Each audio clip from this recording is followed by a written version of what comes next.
I have some bad news. Unfortunately, your understanding of Martin Luther King Jr. has been whitewashed. Textbooks like to paint MLK as a harmless do-gooder who just wanted black people to be able to vote and to be able to drink from the same water fountains as white people. And yes, he did advocate for those things, but his political beliefs evolved over time and he became a lot more radical than history gives him credit for. Listen to these quotes by him to get a better insight into his political views in the later stages of the civil rights movement.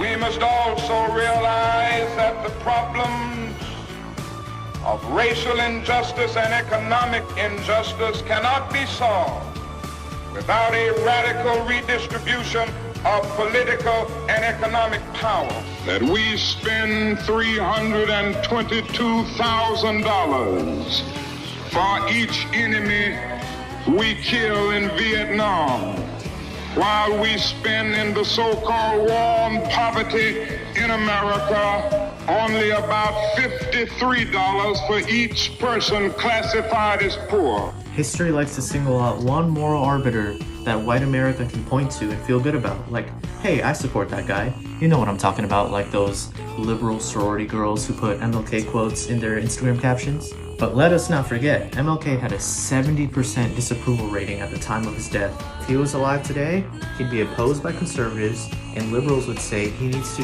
work on his messaging because he would take a radical stance on the divisive issues of today. Anything come to mind?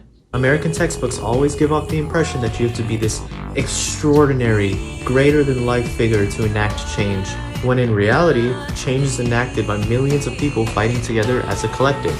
This is what manufactured history wants you to forget. So remember, it was MLK's radical belief to redistribute economic power and shift away from the oppressive capitalist systems that had him silenced.